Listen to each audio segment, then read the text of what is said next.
Enti to be chere ahwefo ene ye chidi for senator de bremo no ene nso ye be pim Kumasi Kwame Nkrumah University of Science and Technology media ekoso Kumawood actresses no any actors na be pim hasi na omudi dwumadie sonko eba abe wa ma dwumadie ekoso ye Asante Fest no etumpon na yenya ye actresses ye o ma famifo yi omodi akotene wo Kumawood kwa ye pese ebuso mo Semba kumini na mam pacho we are very popular Kumawood pa yes so Jumedi goes to Ashanti Fest who is say okay nice nice na pacho ya who say Kumawood na say would Jumedi na perform kakra dey na ma Jumedi no perform sa yeah so because I perform my na just say because come on here gidi na radio show your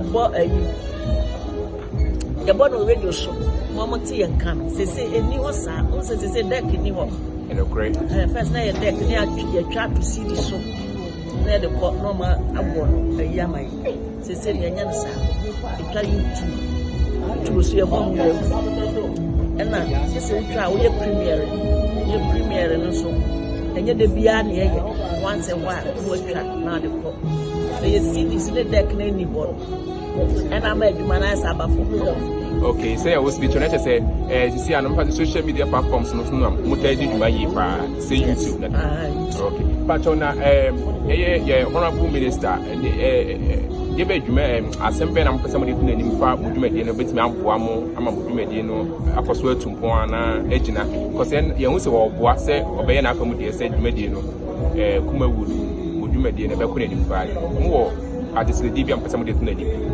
ade se de bebrebe no no akwasa mpo no ye ba demba oba no wa mu ye ko enye ye mpo ne ye ka bibia kire no ono ana ho keka ne kire se wo pese wo boa Kumawood na Kumawood kina so busa wo hye ne oma ti wa ya de papa ye kamfo so wa ya de bo na baso se ba wo ba no oba ma ye oba ma Kumawood oba ma Asante ma ade se ba mu woni mu gidie pa ye woni mu gidie na anamoba okay anamoba ku mienu be na wotu ama monyan mu didi a isi amunyina se dwumadi mu di mho agimpa ma ayefe pa anamoje bebrebe anamo tu yetina na wona meka se kana ka o be de wa ha nkanya minister doctor amwako hene ya wono na disa dwumadi kakra kaya ba Asante manya enka wo hu me wa ha me nko school wa ha me ba ye hwe wa ha wono